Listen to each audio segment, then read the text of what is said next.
B-A-T. It's in the name. Welcome into the Helping Healing Humor podcast with Ben and Travis. On today's episode, Will, Ben, and myself are going to wrap up a little CYC action. Great weekend.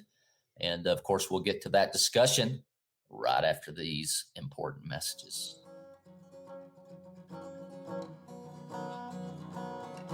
This episode of the Helping Healing Humor podcast is brought to you in partnership with ministryleague.com. We would love for more people to discover this show, so please rate and review us on iTunes or your podcast provider. Feel free to share on your social media and subscribe at benandtravis.com for the free ebook, 28 Days of Focused Living. I'm Travis Creasy. That's All-Pro Counselor Ben Hayes. What's happening? Good to be with everyone once again on the podcast. And then there is Will Mahan, one of the guys, one of the many that help us look good. And Lord knows it takes all the effort possible. Will, how you doing, man? Man, I'm doing really well. Mars Hill just won the state championship. Yeah. When we're recording this. So just pumped up for the good old alma mater. Yeah. And in convincing fashion, as in leave no doubt. And I like those, right? That first quarter was rough. We were down by like 12, I think, at one point, and roared back to win by more than 20. And 27 of those points brought by a seventh grader, Belle Hill, which I think gets her power from the fact that her Bible class teacher is Will Mahan. Is that right? That is right. We've actually got a challenge going that some of the middle school boys said me and Belle versus 5 of them to not take a test later in the semester. So there's not even a challenge there. I figured that Belle will just beat them by herself, and I can stand over there and just watch. So. And I think you're going to owe that class a Chick-fil-A lunch. Yes, we made another challenge deal that if Belle scored 25, then I would buy Chick-fil-A for the whole class, and she scored 27. So I'm already getting some messages from some 7th graders that are pumped up about Chick-fil-A this next week. That's awesome. Well, as Mars Hill came storming back for the victory, we are currently I think the storm has already come through the shoals, and it's starting to come here at Fayetteville, and so we obviously hope that everyone's been safe and secure out there, and hopefully have survived the storms. As mentioned previously, we are going to talk a little CYC Challenge Youth Conference. Of course, Ben and I went out to Dallas back in January, and then, of course, last weekend we all were with 12,000 of our closest friends there in Pigeon Forge and had a great time. And the wild thing about it, Ben, is usually when I get back on Sunday, I am a zombie and ready to crash. And for some reason, and I think this is actually worse, for some reason I got back Sunday and I had all this energy and we were rocking and rolling and I felt great, came in, did a bunch of stuff. And then about Tuesday, it was like, oh no, Yeah. I have made a mistake and I've kind of got the sniffles. Hopefully I'm coming over that. But man, the crash hit a little later this year. In one way, I'm thankful for that. Another, I'm like, oh, man, I'd have much rather taken this on Sunday afternoon. Yeah, it was a long weekend, but it was a little bit easier on our part. I don't know, Will can speak from the youth ministry standpoint, but for us, we didn't have to do everything twice. And the last several years, we've done morning session, evening session. We've done the SWAT thing twice. We've done all of our Ben and Travis stuff twice. And tried to be there for all of those sessions at some point. And man, this year I got to eat with my family some, got to actually ride up and see the cabin that Will and them were staying in and eat lunch with them. We didn't get to stay long because of SWAT practice, but still got to do a few things that I don't normally get to do. So I kind of loved it. So Will, how was it from the youth ministry standpoint? Yeah, I mean, I thought it went really well. I had somebody tell me a couple months ago, it's time to get out of youth ministry when you no longer like the trips. And I told him, I was like, well, I love them. So I'm still in, and Lindsay and Blake and several of the other adults were just like, where does your energy come from? And I was like, I'll crash. It happens at some point. Yeah. But I mean, going to things like that and just being around teenagers that are excited, that are engaged and committed, it's just, I don't know. I just get another breath of energy. But yeah, I thought it went awesome. So I was on cloud nine whole weekend. Sweet. I agree with you, Ben. I think it was really nice. The schedule set up, and I think that may have been why on Sunday I wasn't just completely devastated, because it was kind of like we got to go rest. It was a late night Saturday night, taking down the booth, which our booth, I'm just going to go ahead and say, was better than everyone else's. And I'm not biased at all. That's just the truth, because many people told us how awesome it was. And of course, that most of that has to do with Lindsay and of course Whitney kind of manning the booth, or womaning the booth. I don't know if that's how you say that or not, but the booth was great. The balloons were awesome, and I can guarantee you that Ben and I did next to nothing on the balloons, other than maybe Ben tied off some stuff or cut stuff with his knife. But I just stood over there and like tried not to mess things up. So thankful to Lindsay and the Lifted Balloon Co. and the great job they did there, and thankful for so many people came by. And I think that was another thing about the schedule, Ben, is we got to meet so many people that encouraged us. And what we're doing here on the podcast, what we're doing in the Goofy videos, the game show. Of course, a big thank you to Larry for inviting us every year. I don't know if it's an invite. We just are on the brochure. Yeah, I don't know, but it happens, and we're thankful for it. And I will say, you said that about the booth. There was a lot of things about the booth that had nothing to do with us, like the balloons, obviously from Lifted Balloon Co., and this here sign right here that was lit up from Scott Johnson in West Virginia made us this sign. We had cornhole boards that we set up, but we didn't make. Our uncle made those for us, Jack Hanley. Some other people came by and saw the way we had the shirts set up, some of the ladies in our lives, and said, nah, let's do this differently. And they changed it. So pretty much we had nothing to do with how great our booth was. But we, like we say so many times, it's not so much what you know, but who you know. Incorporate the right people. But people are way better to us than we deserve. The cornhole boards, just phenomenal. They were a hit in Dallas. They were a hit again in Pigeon Forge. I don't think either of those, there were many times that there weren't somebody throwing, playing, and a couple of times little kids sliding down them. Mm-hmm. So, they were pretty popular. We had a playground over there, basically, is what you're saying.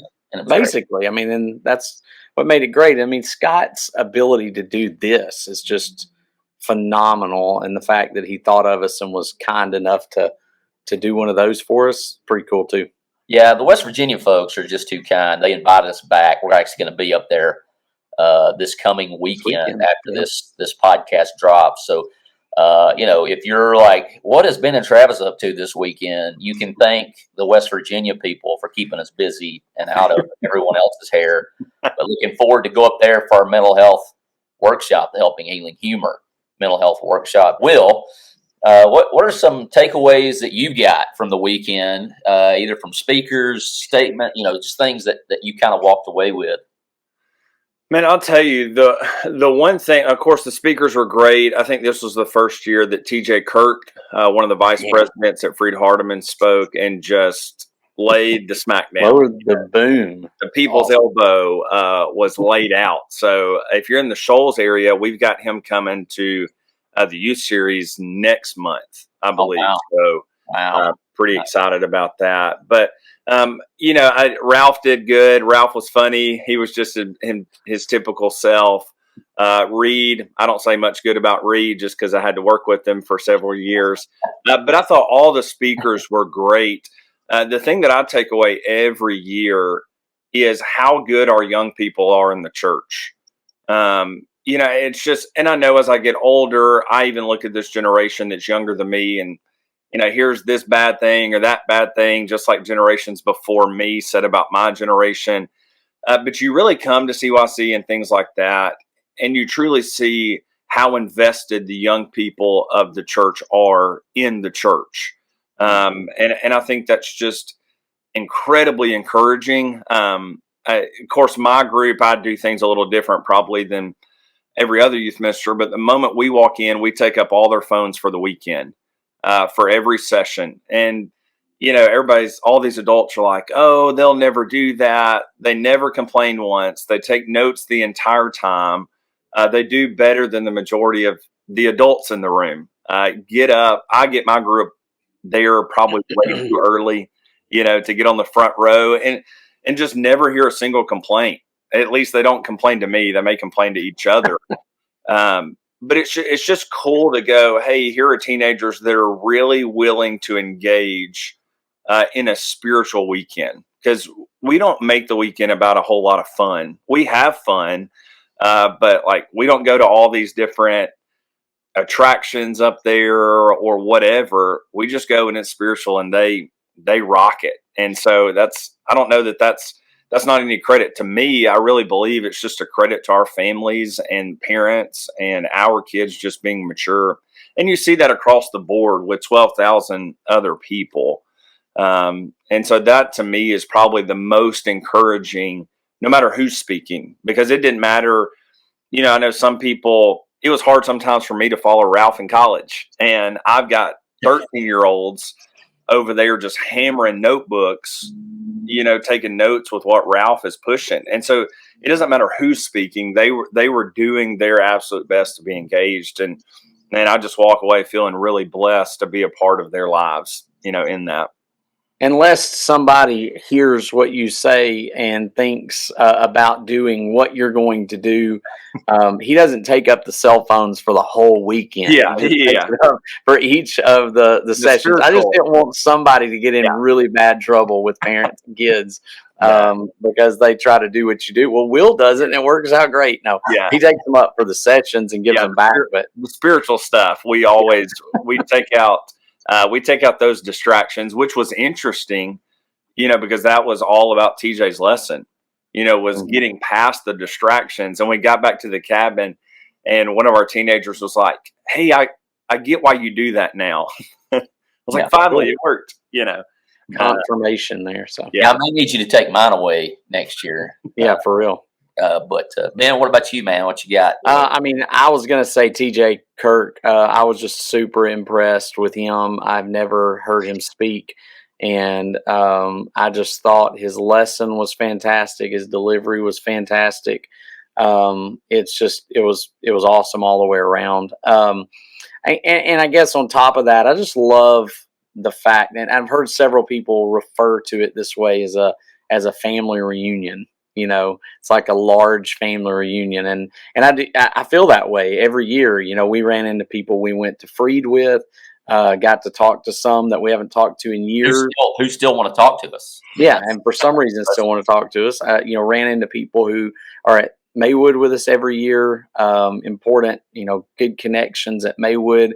I know at one point we were singing Pharaoh from the stage, and I look back, and in the lights of where you go into where the lobby is at, you could kind of see, I could see the people who were working as the security from UNA, and they had on their gray shirts. I couldn't tell which girls it was, but they were some of our Maywood girls. I found out later, and they were back there doing the, Pharaoh dances in the light.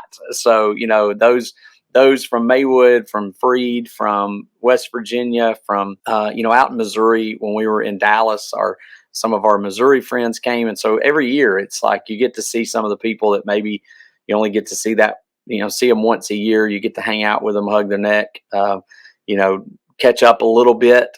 We didn't get to do a whole lot, but we got to go eat with a few people like that. And so it's just always good to have that reunion type atmosphere, I think. Along those lines, I take away the young at heart that come, and we would fall under that category there, Ben. I consider Will still young, not only in heart but body, and certainly the kids putting up with our antics that may or may not be funny to them. That's the goal, to be impactful as well. But the young at heart, you mentioned Scott, and of course Jeff from West Virginia, Jeff Tabner. He's our live stream buddy. Here in a couple of weeks, we do March Madness. He'll be commenting and giving us his picks, and he's just a great guy. And we love Jeff and all those folks up there. Like I said, we kind of go in all kinds of different directions. But I think it's the big 12,000, but then the personal touch as well. And we had, I know, at least two ladies who came by the booth who were fighting cancer. and had decided, even in their tired level, whatever point they are in their treatment, they came to CYC to be with these kids. And of course, there's a positive to that. You stay young too, and it energizes you. But it's also what a huge statement to those who were there, the young people. Like that's a witness, whether they ever opened their mouths or not. And they came by the booth. There was another lady that had foster care and cancer in her background, and to see Whitney pray with those ladies, that was awesome for me and encouraging. And but to see that and to see that their example of, hey, this is important to us, to the point that we're willing to come after, even in the midst of treatment of those things. So just a all around weekend that touches on so many levels. This episode of the Helping Healing Humor podcast is brought to you by Heritage Christian University. The mission of Heritage Christian University is simple. We aim to advance the churches of Christ by equipping servants through undergraduate and graduate programs. HCU produces effective communicators of the gospel, focusing on evangelism and a commitment to Scripture. Heritage Christian University offers the following degrees: Associate of Arts in Biblical Studies, Bachelor of Arts in Biblical Studies, Master of Arts, Master of Ministry, and a Master of Divinity. HCU is accredited by the Association for Biblical Higher Education. Since 1968, Heritage Christian University has offered affordable degrees in biblical studies, allowing graduates to thrive in their ministries without the burden of loan debt. For more information about Heritage Christian University, visit www.hcu.edu.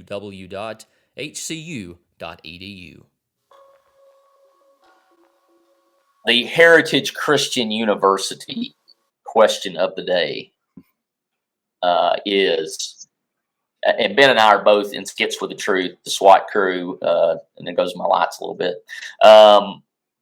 If there's a skit, which one this year was kind of the one that hit you? And specifically with Will being in the crowd, was there one that maybe you heard your students talk a little more about? Or Man, of course, Rico Suave is just a staple. I think everybody loves.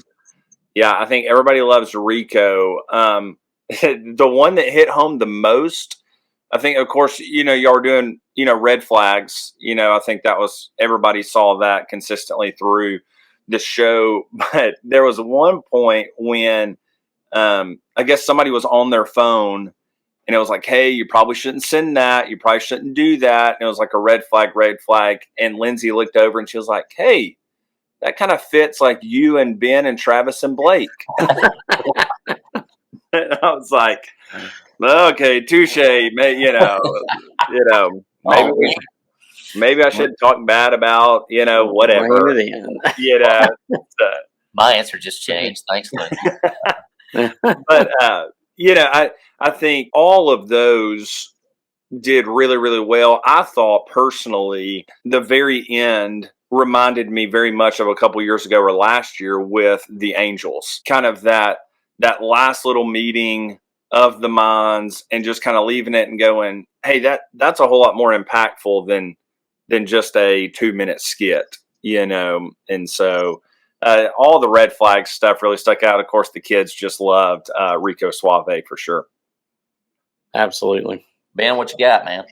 Man, there's several of them that I loved this year. I was trying to think of the ones. I know there was a couple that kind of got the crowd made an audible sound that they got it when it happened. And I'm thinking there's another one, but I do remember in the actions are louder than words skit where I keep pushing people aside and tell them to go on. I'm trying to tell people about how I love Jesus, and I'm singing the song. And then at the end, his actions are speaking so loud, nobody can hear him, kind of as the tagline. And I heard some, ooh, at the end of that one. So I thought that one was pretty good. It seemed like there was another one. I'll keep thinking, but I remember something being said and everybody, having that response to it. So I like those. Those are the ones that you go, okay, that one made a nail in the wall, so. Yeah, if I go with one, and it always feels weird, I'm sure for you as well, Ben, to mention one that you're in, but the one where they're trying to convince me to say what I said. Yes. Well, that was the other one. That one got some response too. So Yeah. The ending line of, people, I forget, man, you may need to deliver it, but I think Lonnie made a video last night kind of explaining that skit. But it is true that, that people, the words they have, we give them authority in our life. If we other people's words only have the power that you give them. It took me forever to get that line down, but that's the line. And I mean, it's true.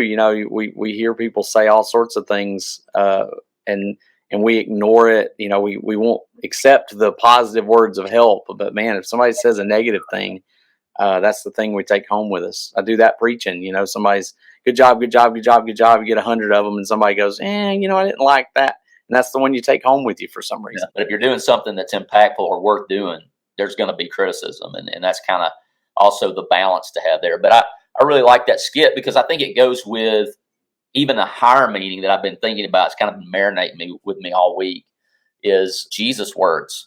Like, it should have the most authority. And I think Lauren Daigle has a song, You Say. I say all these things, the self-speak that I have versus what God tells me. This is, you're valuable. You have a purpose. You have a reason. And I think if anybody walks away with that, and I'll brag on you, Ben, and I know that our videos, we're always kind of up in the air about how they're going to hit, how they're going to go off. Are we being too serious? Are we? And then I think we had questions about Whiny the Shiny. When he sent us the first two, we were kind of like, oh, man. And Bryce just comes in hard in the paint on that last one, man. And I will say, as far as I know, that is not our swan song, although it probably would work as one. But, man, when you drop that line of love is a language all its own, and once again, like you come up with these scripts and we come up with these shots, and we have no idea to some degree what Bryce is going to do with them sometimes. And, man, did he just hit a grand slam on that. We just kind of put stuff out there and he puts it together and then it comes out in the wash. But yeah, I think that one is such a good line for the whole weekend. Like, love language all its own. We've all got things, I had a gray haired man, bearded guy come up to me about that skit, that particular video, and just said that was so timely. We all needed that one. And it was just, that was way after it. It was sometime when we were out in the hallway. Somebody mentioned to me after we got home, one of the other adults that were there, I think it was Pam Lynn's or Karen one. Oh, no, Karen wasn't there. It was Pam. But Pam said something about the one where you fell the wrong way.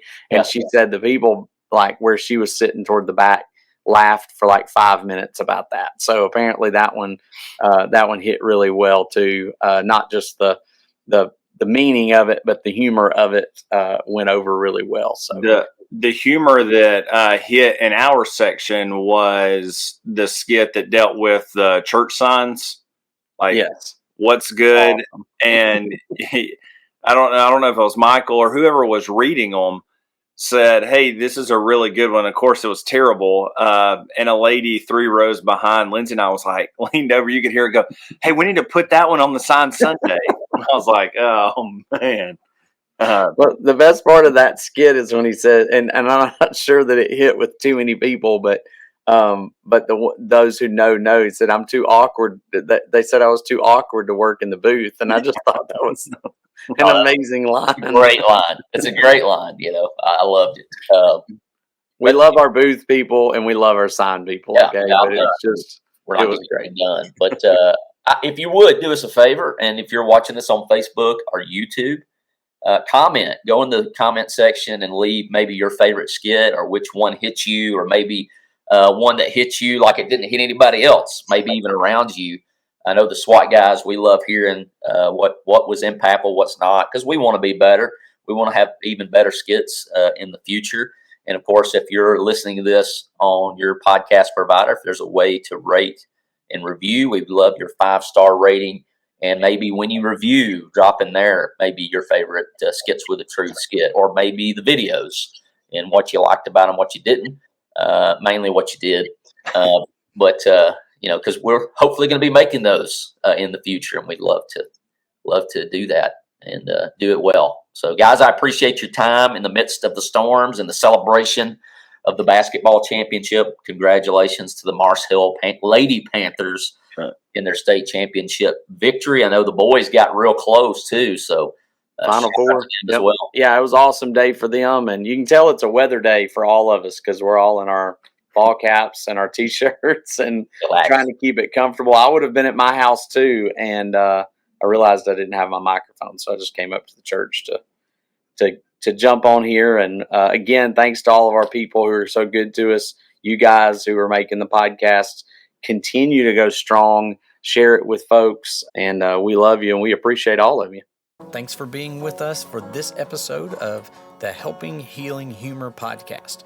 Be sure to download our free ebook, 28 Days of Focused Living, at benandtravis.com and receive all of our Helping Healing and Humor extra content directly in your inbox. We look forward to having you join us at the same Ben and Travis time, same Ben and Travis channel.